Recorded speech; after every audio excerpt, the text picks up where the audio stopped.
Assalamualaikum warahmatullahi wabarakatuh. Jumpa lagi dalam pembelajaran kimia. Pada kesempatan kali ini, Ibu akan melanjutkan materi tentang redoks dan elektrokimia ya.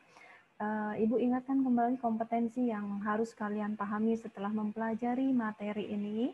Yang pertama, kalian mampu menjelaskan pengertian potensial elektron atau E.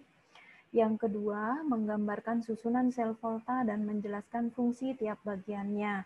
Ini sudah ya, nomor 1, nomor 2 sudah. Kemudian yang ketiga, menuliskan reaksi yang terjadi di anoda dan katode. Yang keempat, menjelaskan prinsip sel volta yang banyak digunakan dalam kehidupan sehari-hari. Contohnya baterai, kemudian aki, itu ya, contoh-contoh dari aplikasi dari sel volta. Kemudian pada kesempatan kali ini Ibu akan melanjutkan penjelasannya menuju ke kompetensi yang nomor 5, yaitu melakukan percobaan tentang sel elektrolisis. Yang keenam, menuliskan reaksi yang terjadi di anoda dan katode. Kemudian yang ketujuh, menjelaskan prinsip kerja sel elektrolisis dan elektroplating dan pemurnian logam. Dan yang terakhir, menerapkan hukum Faraday dalam perhitungan sel elektrolisis. Baik, pertemuan sebelumnya Ibu sudah menjelaskan tentang sel volta. Sekarang Ibu langsung kepada sel elektrolisis. Ya. Apa itu sel elektrolisis? Elektrolisis adalah proses pemurnian elektrolit oleh arus listrik searah dalam bentuk larutan atau leburannya. Ingat, elektrolit itu apa? Ya, kan ada larutan itu, ada elektrolit, ada non-elektrolit. Kalau elektrolit itu adalah larutan yang mengandung ion-ion. Jadi elektrolisis hanya berlaku pada larutan elektrolit. Kalau non-elektrolit gimana? Nggak bisa, karena kalau non-elektrolit tidak mengandung ion-ion. Oke. Nah, Ibu kembali mengingatkan dulu ya perbedaan sel elektrolisis dengan sel volta atau sel galvanik. Nah, sebelumnya Ibu sudah menjelaskan tentang sel volta. Ya. Prinsipnya, kalau elektrolisis dengan sel volta ada perbedaan, ada 3 perbedaan. Yang pertama, kalau dalam elektrolisis itu adalah energi listrik diubah menjadi reaksi kimia, atau energi listrik menghasilkan reaksi kimia. Sedangkan sel volta adalah reaksi kimia menghasilkan energi listrik. Contohnya baterai. Di dalam baterai itu terjadi reaksi kimia, kemudian baterai bisa digunakan untuk aktivitas-aktivitas atau kegiatan yang menghasilkan listrik. Nah, perbedaan yang kedua, reaksi redoks kalau pada elektrolisis seperti yang pertama waktu Ibu membahas tentang redoks ya, reaksi redoks tak spontan yang dihasilkan oleh sel elektrolisis, sedangkan reaksi redoks spontan dihasilkan oleh sel volta. Kemudian perbedaan yang ketiga, katodenya negatif, anodanya positif pada elektrolisis berlawanan dengan pada sel volta. Pada sel volta, katodenya atau tempat terjadinya reduksi adalah kutub positif, sedangkan tempat terjadinya oksidasi di kutub negatif. Nah, oke. Selanjutnya, nah, kalian perhatikan dulu cara menuliskan reaksi elektrolisis. Ya.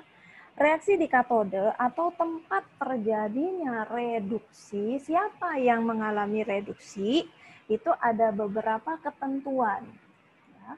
Katode itu adalah tempat ion positif, ya. Sedangkan anode itu adalah tempat ion negatif. Nanti katode mengalami reduksi di sini. Nah, mengalami reduksi, siapa yang akan mengalami reduksi? Ya, syaratnya yang pertama, jika elektrodenya itu perak, platinum, emas, karbon, dan lainnya, maka jika katodenya, ion-ion positifnya itu berasal dari golongan 1A, 2A, jadi kalian harus hafal nih golongan 1A apa aja. Li, Lina, K, Rb, Cs, Fr. Li, Na, kalium. Ya. Kalau 2A, magnesium, kalsium, strontium, ya, jadi harus dihafalin 1A, 2A, atau Al itu 3A ya, dan Mn3+, maka yang mengalami reduksi bukan dari kation-kation yang berasal dari ini, bukan ion-ion positif yang golongan misalkan bukan Li+, atau Na+, atau Ca+, bukan. Tapi yang mengalami reduksi adalah H2O menjadi 2OH- dan H2.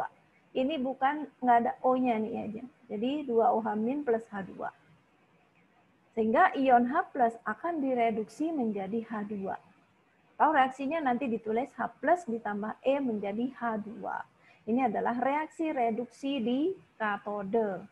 Nah, tetapi kalau ion logamnya selain di atas, selain 1A, 2A, Al, dan Mn3+, maka kation logam-logam tersebut yang bereaksi adalah logam yang ada itu, yang selain ini.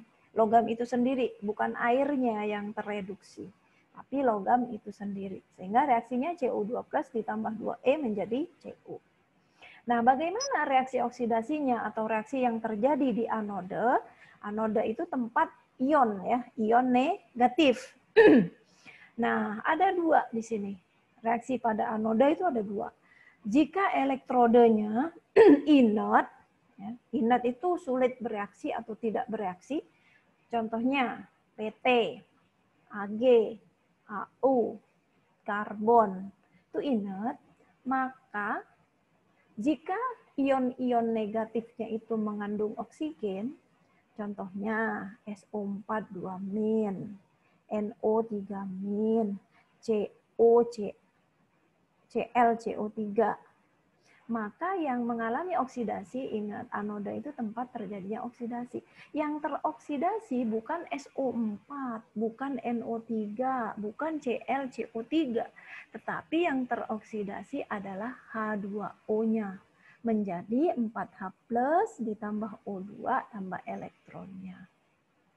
Tetapi jika ion-ion negatifnya tidak mengandung O, ya contohnya Cl- kan tidak mengandung O, Br- tidak mengandung O, Im- juga H-. Maka yang dioksidasi adalah anion. Anion itu adalah ion-ion negatif itu sendiri. Jadi kalau 2Cl- maka akan teroksidasi jadi 2- menjadi 0, menjadi Cl2. Atau 2Br- menjadi Br2. Atau 2Im- menjadi I2. Ya. Jadi kalau di anode ada dua syaratnya nanti terjadi reaksinya. Nah, sedangkan apabila elektrodenya aktif, apa elektrode aktif itu? Ya selain 4 ini. Selain PT, Ag, C, Au, dan C. Misalnya Cu, Zn, maka yang bereaksi elektrodenya yang bereaksi, yang mengalami oksidasi. Misalnya, pada reaksi ini digunakan elektrodenya adalah Cu. Maka yang bereaksi bukan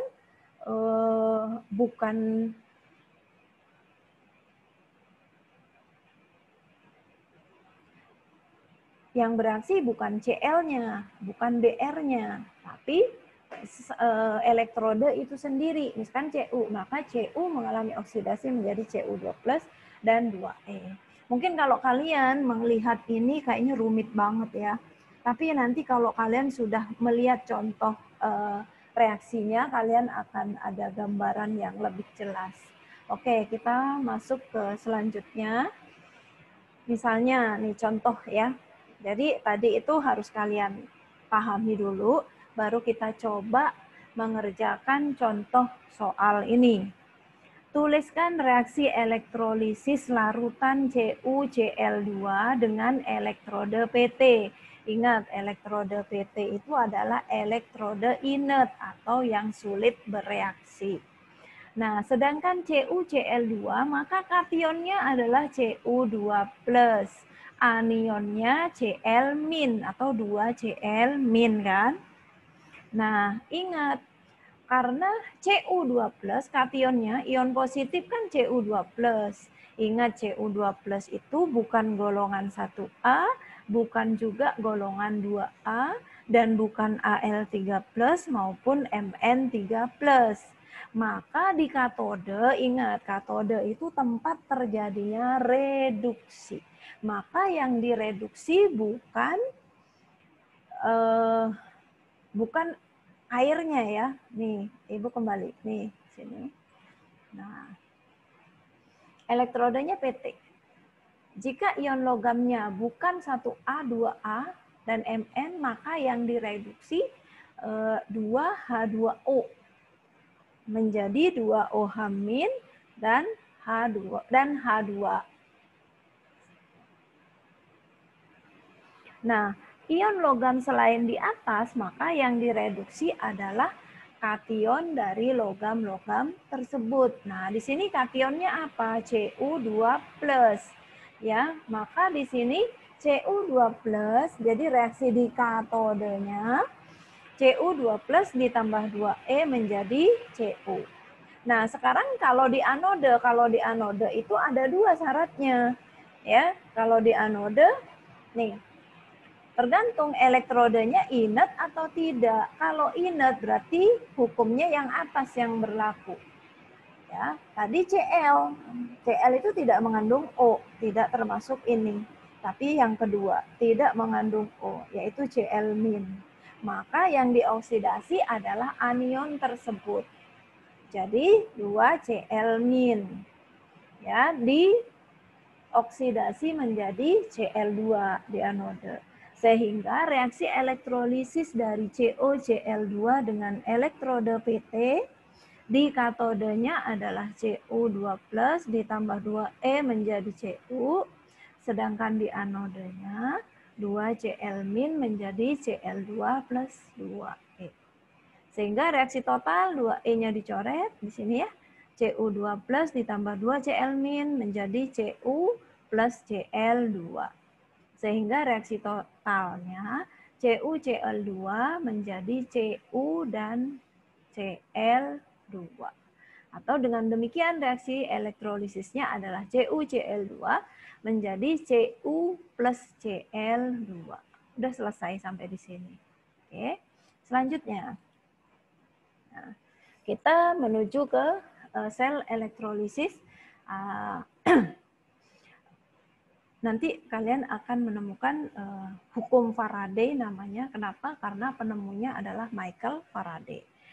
Michael Faraday mengemukakan hubungan kuantitatif antara jumlah zat yang bereaksi di katode dan di anode dengan muatan listrik total yang melewati sel yang dikenal dengan hukum Faraday. Nah, hukum Faraday rumusnya ini. W sama dengan E I T per F. W-nya adalah massa zat yang dihasilkan.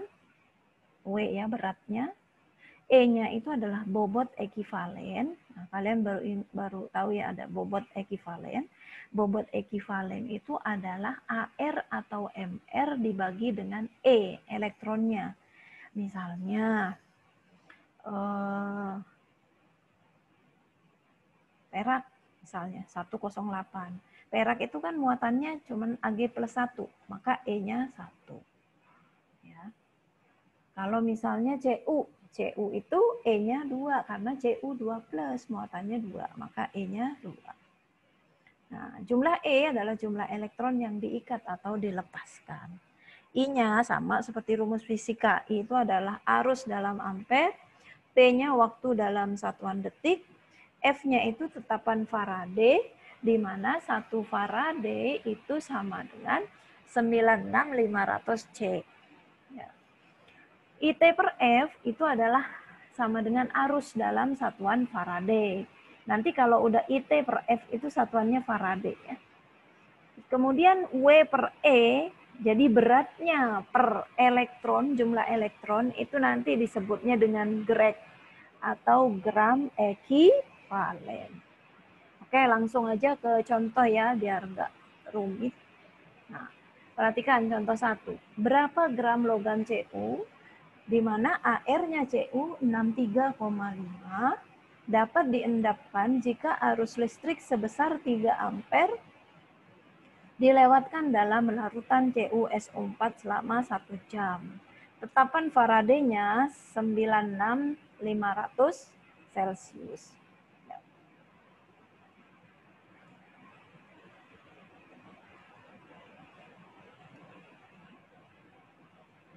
ARCU sama dengan 63, ini kolom ya, sorry.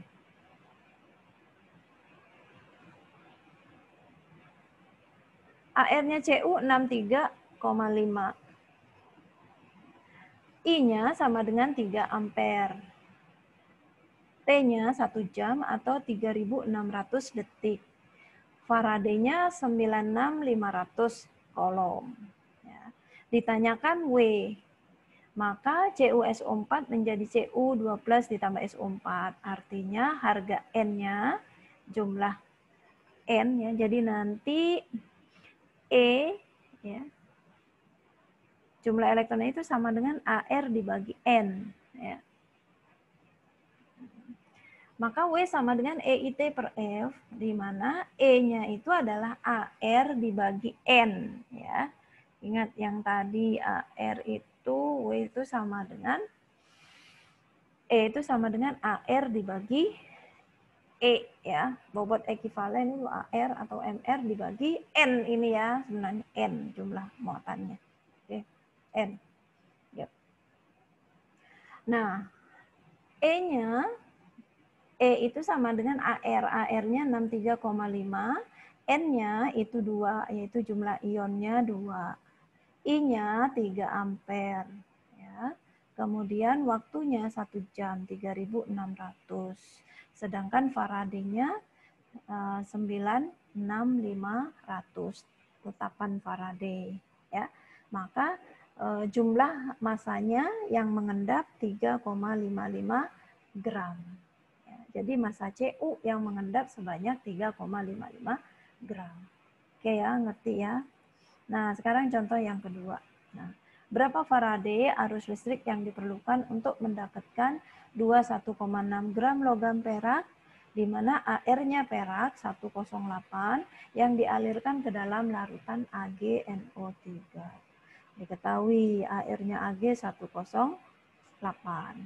Kemudian IT per F itu adalah yang ditanyakan, berapakah arus listrik dalam Faraday? Ya, IT per F yang ditanya. W-nya 21,6 gram. Kemudian karena Ag perak itu muatannya 1, N-nya 1 ya. Karena 1 plus. Ditanya IT per F. Maka W sama dengan EIT per F. Yang ditanya IT per F ya, maka E-nya pindah aja ke sini. Ya. Atau kalian rubah dulu AR per N, baru kali IT per F yang ditanya, di sini tetap W. Maka nanti W kali N dibagi AR. Ya. Jadi IT per F sama dengan, ini pindah ke sini, W kali N dibagi HR. Sehingga W-nya 21,6. Ya. Ini 6-nya nggak ada, nak ya. Langsung 1. 21,6 kali 1 dibagi 108.